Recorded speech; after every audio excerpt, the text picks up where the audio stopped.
Assalamualaikum brothers and sisters. Today I'm answering to that question.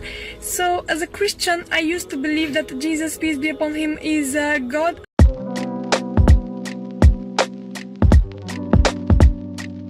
Assalamualaikum, selamat datang kembali di channel ini. Kali ini saya akan membahas kembali seorang mualaf ya guys. Kali ini mualafnya itu unik banget karena mualafnya juga dari luar negeri. Setelah beberapa waktu yang lalu saya bahas juga yang dari luar negeri. Ini orang bule juga yang mana dia ngaku mualaf guys. Dan ketika mualaf, alasan klasik lagi yang dia sampaikan tentang Kristen, dan kita akan coba untuk luruskan. Mari kita dengar lagi videonya. Assalamualaikum brothers and sisters. Today I'm answering to that question.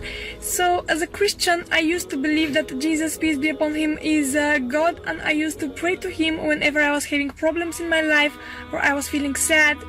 Then I started reading the Holy Quran and I did educate myself more about Islam, and I find out that there is only one God, and that's Allah subhanahu wa ta'ala, and Jesus, peace be upon him, is his messenger. That is written in the Bible and in the Holy Quran. And as a Muslims now, we do believe in Jesus, but he was just a messenger of Allah. So brothers and sisters, please educate yourself more and you will see the truth, inshallah. Nah, dalam video tersebut dia mengatakan bahwa dia pindah agama dari Kristen ke Islam karena dia mengetahui bahwa Yesus bukan Tuhan, tetapi Yesus hanyalah utusan seperti yang dia sampaikan. Dan memang alasan ini alasan klasik banget ya guys ya. Karena banyak banget orang yang mengaku mu'alaf gara-gara mendapati bahwa Yesus itu hanyalah seorang manusia dan dia hanyalah seorang utusan. Saya sudah menjawabnya berkali-kali tentang ini, tapi dalam ayat yang berbeda. Kali ini saya juga akan membahas dari ayat yang berbeda guys. Tapi sebelumnya seperti biasa dia mengatakan bahwa Yesus adalah utusan Allah SWT. Dan ini saya selalu katakan bahwa di dalam Yohanes pasal yang ke-17 sendiri, di situ dikatakan utusan tapi bukan utusan Allah SWT. Tapi dikatakan di situ sebenarnya utusan dari Theos. Karena Theos itulah yang dimengerti oleh orang-orang Kristen dalam bahasa Yunani, dan saya tahu bahwa Allahnya mereka orang-orang Muslim sendiri tidak mau kan disebut sebagai Theos. Jadi inilah alasan saya kenapa di sini sebenarnya nggak ada sangkut pautnya, dan dia kalau mengutip jelas itu kutipan yang sangat-sangat ngawur dan ngaco guys. Yang kedua, kalau kita melihat sebenarnya dalam kitab Yohanes sendiri, Yesus menyamakan dirinya dengan Tuhan. Dia mengatakan dan mengakui bahwa dirinya sama dengan Allah. Dan kalau dikatakan Yesus bukan Tuhan, jelas ini hal yang keliru, sebab dia sendiri mengatakan bahwa dia sama dengan Allah. Dalam Yohanes pasal yang kelima ayat 16-18 dikatakan di situ ya, dan karena itu orang-orang Yahudi berusaha menganiaya Yesus karena ia melakukan hal-hal itu pada hari Sabat. Tetapi ia berkata kepada mereka, Bapakku bekerja sampai sekarang, maka aku pun bekerja.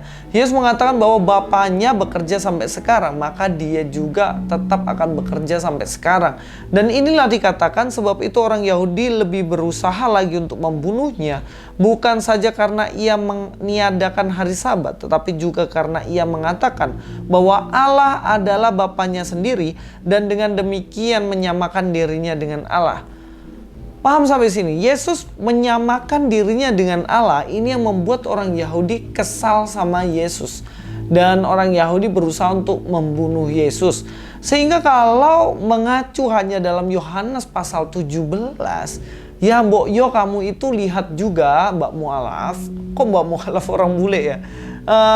Sister Mualaf, kamu harus melihat juga di dalam pasal yang kelima. Karena terbukti dalam pasal yang kelima ayat 16-18 ini Yesus menyamakan dirinya dengan Allah. Dia meniadakan hari Sabat, padahal bukan meniadakan, tapi dia mengatakan aku adalah Tuhan dari hari Sabat itu.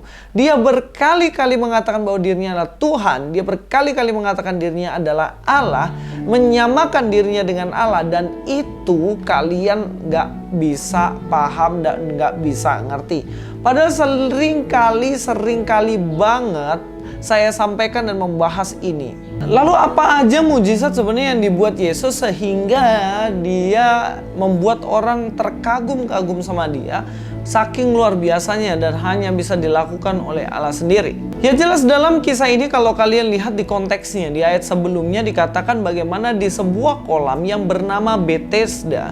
Jadi situ ada kolam di mana kolam Bethesda itu dipercaya bahwa seseorang yang cacat, seseorang yang mengalami sakit, ketika masuk ke dalam kolam itu dia akan menjadi sembuh. Nah, kebetulan waktu itu banyak sekali orang-orang yang berada di tempat situ dan menunggu mujizat itu. Ketika nanti terjadi goncangan dalam kolam itu, maka orang yang duluan masuk ke dalam kolam itu dialah yang akan sembuh. Dan di situ dalam Yohanes pasal 5 ayat 1-5 ada seorang yang lumpuh.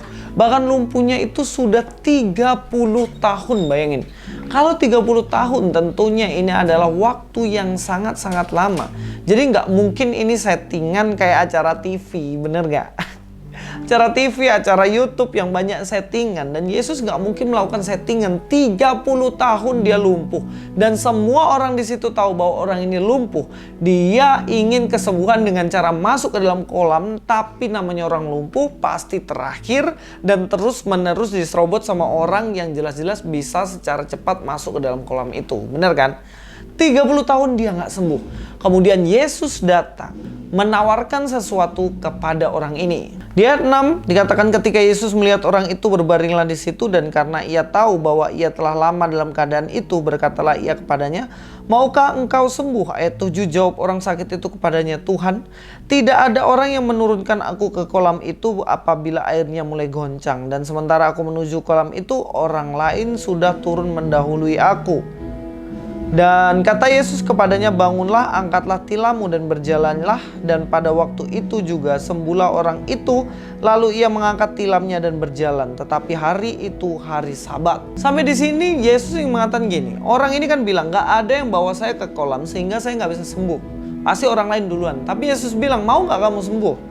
Kalau mau sembuh, angkat tilammu dan kamu akan sembuh. Dan ini yang dilakukan Yesus. Dia menunjukkan bahwa bukan karena goncangan kolam itu orang ini bisa sembuh.